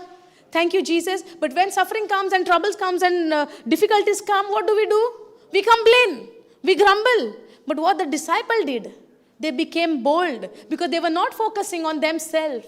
They were counting it and considering it for the name of Jesus. Yes, we are ready and we consider this as a joy. That we can take part in this suffering for his name's sake. But what do? Oh, I'm serving you, Lord. I'm doing so much for you and you are giving me this suffering. Take away this suffering from me. Yes or no? But God said, in the midst of suffering, I am with you. When you walk through the waters, I am with you. Hallelujah. Thank you, Jesus. Now, these teachings will give you confidence. This teaching will give you, boosting, we can say. These teachings will give you that boldness. But to put this into practice, you need to dive into the Word of God. Are you understanding? Yesterday I had taken the example of driving. Yes, the instructor will give you all the instruction. He will show you all the signboards while driving and you will enjoy.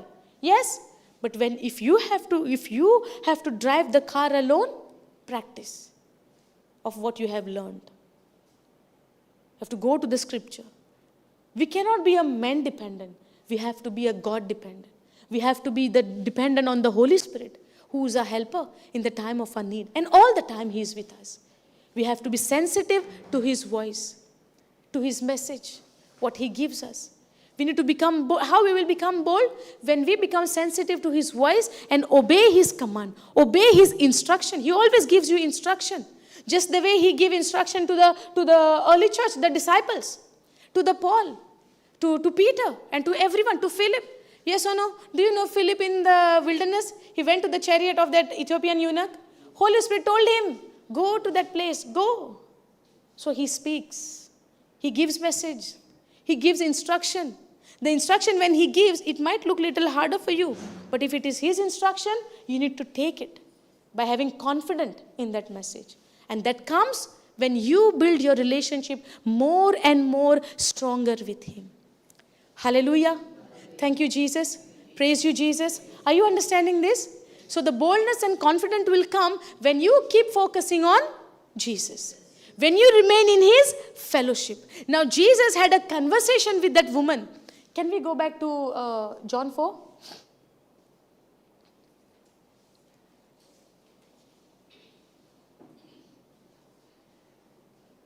No, John 4. This is Hebrews 4. 18, go. Okay. So, for you have had, okay, go 19th verse. Okay, go down. So tell me, why is it that you Jews insist that Jerusalem is the only place of worship, while we Samaritans, now she is asking her physical problem, whatever she is thinking, that Jewish were not allowing them to go to Jerusalem and worship, because in the old covenant the worship place was where? In the temple. In going in Jerusalem in the temple, that was the place for them to worship, because where God was dwelling in the Ark of the Covenant. So they were thinking that thinking means that was the tradition, that was the thing in the old covenant, that the worship place was in the tabernacle, in Jerusalem. So now she is speaking about all of those things. But what Jesus was speaking to her? What are the words of Jesus? Life and spirit and life. Yes or no? Now in her heart, she is thinking, in her life, in her mind, she is thinking that I am a sinner, I am good for nothing, I am rejected. So now what is there? Guilt is there. And what stop you to come boldly to God? The guilt. Now she's thinking, you Jewish are not allowing us to come to the worship place. We are not allowed to go there. They are thinking what? Because of you Jewish, we cannot come and worship. But why they were thinking that? Because in the Jewish people mind, Samaritans are the pagans, the low-casted and pagans, they are mixed with other people. Yes or no? They are not the Hebrews only. They are mixed. Because in the old covenant we saw, right, after the war and the Moabites and all of those, they come in Samaria and they were all mixed, intermarried and all of those things. So Jewish counting them what? Unclean. Correct, no? Jewish people were counting them unclean. That's why they are not allowed to go and worship in the temple. Now, in her heart, she is in that guilt. In her heart, she knew that we are not clean to go and worship. And that guilt was stopping her to that, because of that rejection, because of that Jewish rejection, they could not go to the temple. So basically, what is there? The sin is there. The guilt is there. The wrongdoings are there. So when there is wrongdoing, what we do, and when we focus on those wrongdoing, that will stop us to go boldly to the throne of grace. Hallelujah. So now she's talking about all of those things. But go to the previous verse where Jesus is telling her, go from the second, third verse. Okay, wait. No, go down. Go down. Now, if you only knew the gift God has for you.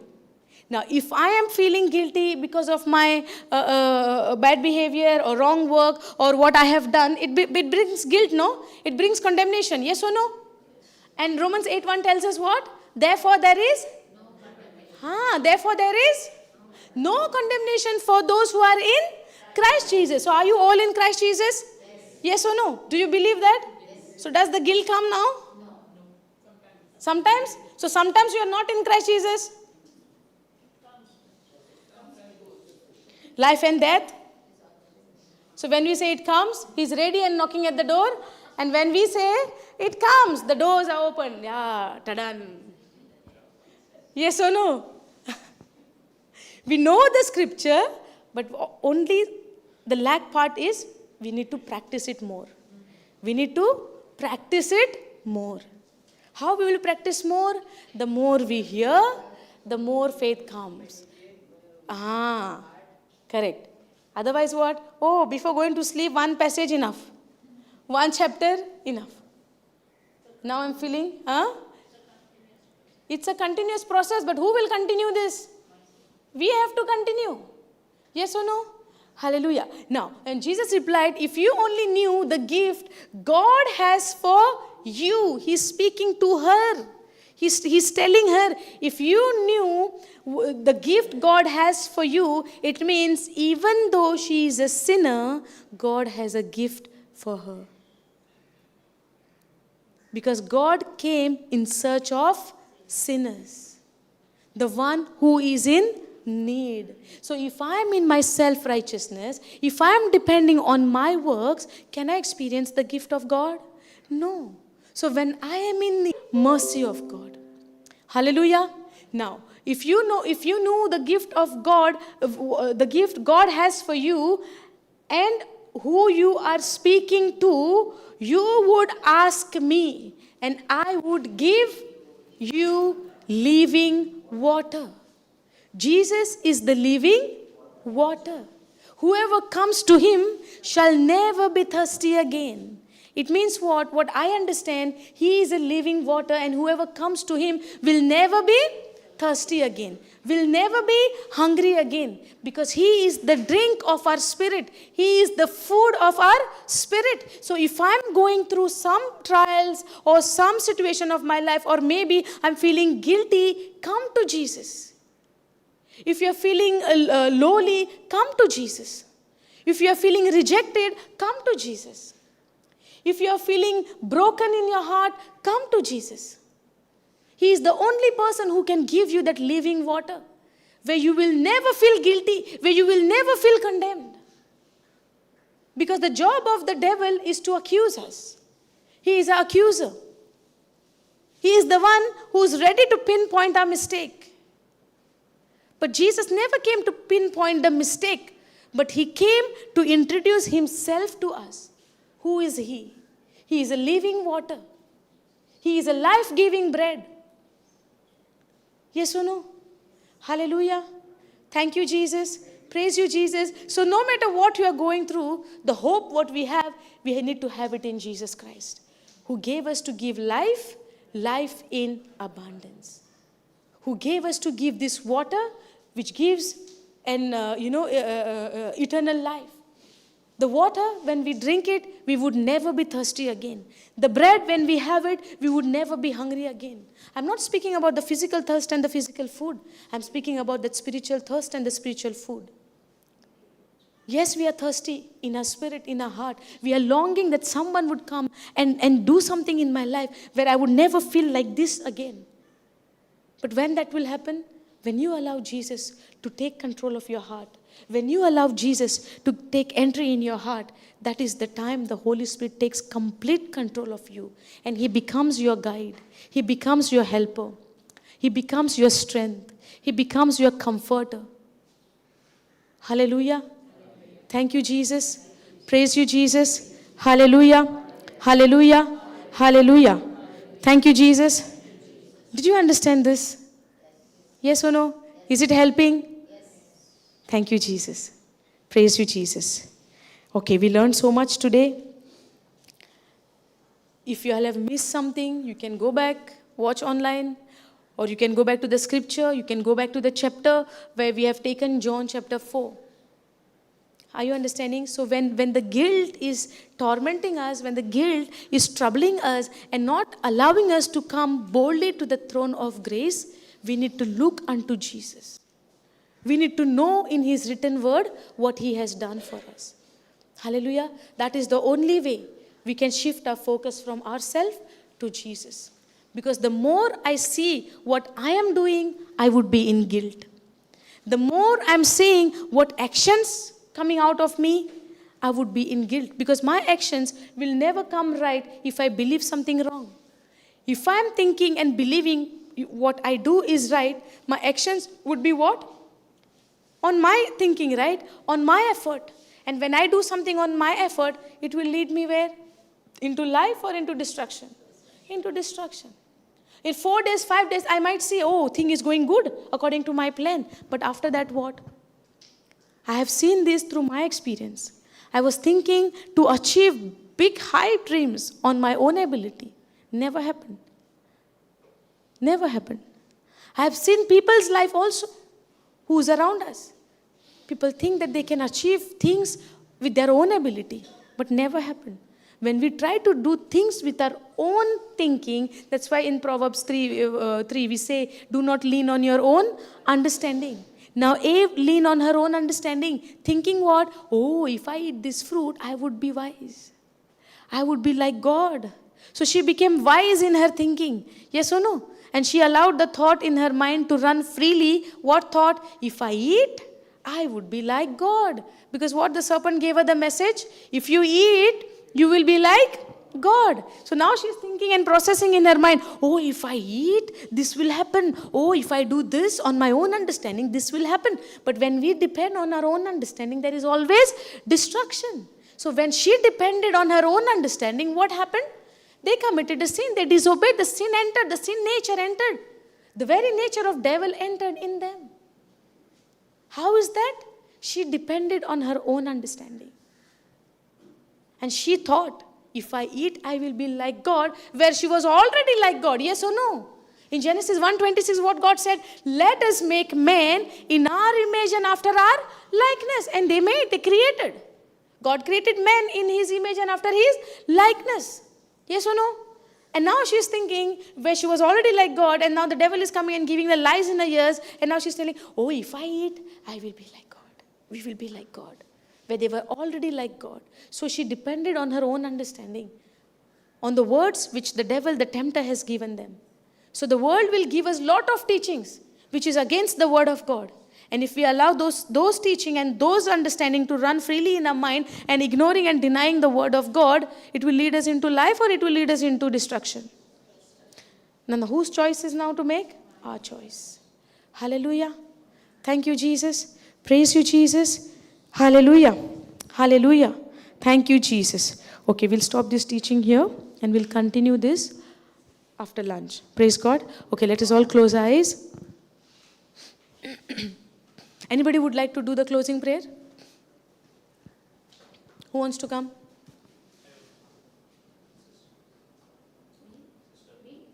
Anyone? Come. No, come. Who wants to come? Brother Julio. Okay. Come, brother.